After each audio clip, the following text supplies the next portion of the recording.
दुनिया के power games का असली सच डीकोड होता है यहाँ द प्रेप नेशन। इंडिया के 4 स्टेट्स में इलेक्शन रिजल्ट्स आ चुके हैं और इसी के साथ जियोपॉलिटिक्स का एक नया बहुत ही टेंस चैप्टर शुरू हो गया है। देखिए, वेस्ट बंगाल और असम में जो क्लियर जीत मिली है उसने एक पॉलिटिकल भूचाल तो ला ही दिया है, लेकिन इसका सबसे बड़ा झटका इंडिया के अंदर नहीं बल्कि बॉर्डर के उस पार बांग्लादेश में महसूस किया जा रहा है। ये सिर्फ किसी स्टेट की डोमेस्टिक पॉलिटिक्स नहीं रह गई है, ये अब 2 देशों के बीच का एक हाई स्टेक्स जियोपॉलिटिकल ड्रामा बन चुका है। तो आखिर इन नए इलेक्शन रिजल्ट्स ने बॉर्डर्स पर ऐसी कौन सी नई आग लगा दी है जिससे एक पूरा पड़ोसी देश इस वक्त इतना घबराया हुआ है? Let's decode this. ये इलेक्शन शॉकवेव सीधे बॉर्डर हिट कर चुकी है। इस वक्त अगर आप बांग्लादेश का मीडिया देखें तो वो पूरी तरह से इन इलेक्शन रिजल्ट्स पर ऑब्सेस्ड हैं और उसकी वजह बहुत साफ है। वेस्ट बंगाल और असम, ये दोनों ही स्टेट्स बांग्लादेश के साथ एक मैसिव और हाईली सेंसिटिव बॉर्डर शेयर करते हैं और अब इन दोनों ही स्टेट्स में उनकी सरकार है जिनका सबसे बड़ा कोर इशू हमेशा से इलीगल इमिग्रेशन को जड़ से खत्म करना रहा है। वहां के वॉर रूम्स और न्यूज रूम्स में इस वक्त लिटरली एक पैनिक का माहौल है, क्योंकि उन्हें पता है कि बॉर्डर स्टेट की पॉलिसीज में इस शिफ्ट का मतलब है aggressive anti illegal immigration actions का डायरेक्ट आगाज, और इसका सीधा असर उनकी आने वाली जनरेशंस पर पड़ने वाला है। और वहां के इस डर का आकार कोई हवाई बात नहीं है, पूरा देश इस वक्त एज पर है। बांग्लादेश के member of parliament Akhtar Hussain का एक स्टेटमेंट अभी हाल ही में उनकी पार्लियामेंट से निकलकर सोशल मीडिया पर आग की तरह वायरल हो गया। उन्होंने स्पेसिफिकली वार्न किया, बिना इंडिया का नाम लिए, कि इस बात की कोई गारंटी नहीं है कि हमारे पड़ोसी देश से एक फ्रेश रेफ्यूजी क्राइसिस नहीं आएगा। उन्होंने खुलेआम कहा कि लोगों को निकालकर बांग्लादेश भेजा जा सकता है, इसलिए अब उन्हें एकजुट रहना होगा। ये स्टेटमेंट अपने आप में एक बहुत ही ड्रामेटिक और टेंस मोमेंट था। लेकिन यहाँ पर एक सवाल आता है, आखिर एक नए रेफ्यूजी क्राइसिस का नाम सुनते ही बांग्लादेश की सांस क्यों अटक जाती है? इसके पीछे एक बहुत बड़ा इकोनॉमिक और साइकोलॉजिकल ट्रॉमा छुपा है, उनका रोहिंग्या नाइटमेयर। देखिए, बांग्लादेश इस वक्त पहले से ही एक मैसिव रेफ्यूजी क्राइसिस के बोझ तले बुरी तरह दबा हुआ है। म्यांमार से आए लाखों रोहिंग्या रेफ्यूजीज ने उनके ऑलरेडी लिमिटेड रिसोर्सेज को पूरी तरह से निचोड़ लिया है। उनके पास लिटरली ना तो एक्स्ट्रा जमीन बची है और ना ही एक्स्ट्रा फंड्स। अब जरा सोचिए, अगर इंडिया के बॉर्डर स्टेट्स में इलीगल इमिग्रेंट्स पर सच में कोई बड़ा क्रैकडाउन होता है और उन्हें वापस भेजा जाता है, तो बांग्लादेश इस नई आबादी को एब्जॉर्ब कैसे करेगा? ये उनका सबसे बड़ा सर्वाइवल फियर है। एक और नई रेफ्यूजी वेव आई तो उनका पूरा का पूरा सिस्टम कोलैप्स कर सकता है।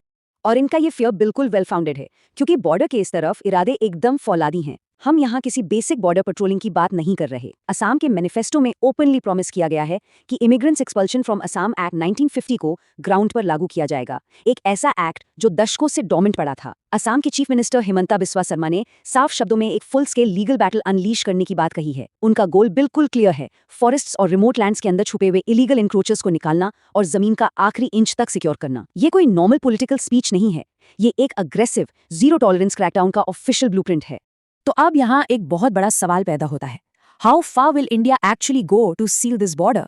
जहां प्रॉपर फिजिकल फेंसिंग है, वहां इन्फिल्ट्रेशन रोकना एक अलग गेम है, पर उन इलाकों का क्या जहां सिर्फ नदियां हैं, झील हैं या फिर घने जंगल हैं, जहां फिजिकल फेंसेस काम ही नहीं आती, वहां क्या एक्सट्रीम तरीके अपनाए जाएंगे? आगे जो न्यूज आई ना, उसने इंटरनेशनल मीडिया और ह्यूमन राइट्स ग्रुप्स दोनों के होश उड़ा दिए। आपने शायद कभी सोचा भी नहीं होगा कि बॉर्डर सिक्योरिटी इस लेवल तक जा सकती है। इसे नाम दिया गया ऑपरेशन रेप्टाइल। रिपोर्ट्स के मुताबिक एक हाईली कंट्रोवर्शियल प्रपोजल सामने आया जिसमें बॉर्डर की इन अनफेंस्ड रिवर्स और वाटर बॉडीज में मगरमच्छ यानी क्रोकोडाइल्स और जहरीले सांप छोड़ने की बात हुई। इसका मेन इंटेंशन सिर्फ फिजिकल डिटरेंस नहीं बल्कि एक एक्सट्रीम साइकोलॉजिकल डर पैदा करना था, ताकि अनडॉक्यूमेंटेड माइग्रेशन को रोका जा सके। ये idea originally US Mexico border के लिए डिस्कस हुआ था, पर अब इसे इंडिया बांग्लादेश बॉर्डर के कॉन्टेक्स्ट में इंटरनेशनली कवर किया जा रहा है। ग्लोबल ह्यूमन राइट्स ग्रुप्स इस प्रपोजल से पूरी तरह शॉक में हैं, पर यह साफ दिखाता है कि बॉर्डर सील करने का डिटर्मिनेशन इस वक्त किस वाइल्ड एक्सट्रीम पर पहुंच चुका है। लेकिन एक्शन सिर्फ बॉर्डर्स के घने जंगलों और नदियों में ही नहीं हो रहा, डिजिटल प्लेटफॉर्म्स पर भी ये उतना ही अग्रेसिव है। असम के सीएम ने अभी रिसेंटली एक ट्वीट किया और सीधे शब्दों में लिखा, infiltrators don't understand soft language. और इसके साथ उन्होंने ओपनली बताया कि कैसे पिछली रात ही 20 इलीगल बांग्लादेशीज को बॉर्डर से वापस पुशबैक किया गया।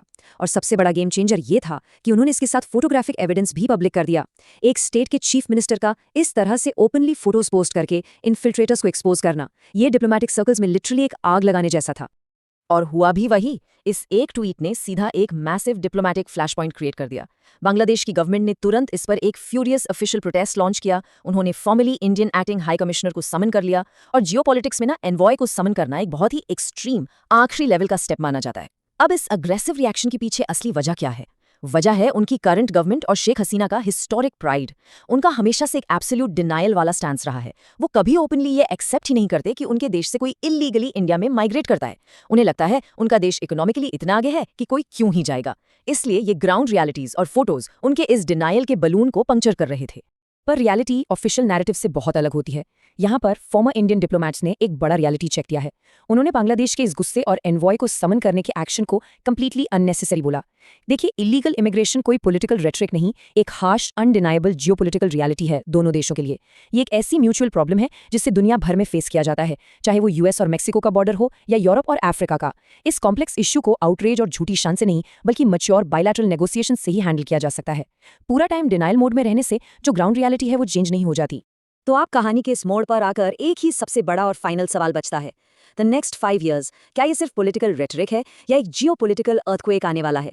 वेस्ट बंगाल और असम में जो मैसिव और स्ट्रिक्ट प्रॉमिसेस किए गए हैं, क्या वो अब सच में ग्राउंड पर डिलीवर होंगे, या फिर पिछले कई दशकों की तरह ये सब बस चुनावी रैलियों का शोर बनकर रह जाएगा? अगर एक्शन सच में इन एग्रेसिव ब्लूप्रिंट से मैच कर गए तो बॉर्डर्स पर जो नई टेंशन क्रिएट होगी वो किसी ने इमेजिन भी नहीं की होगी।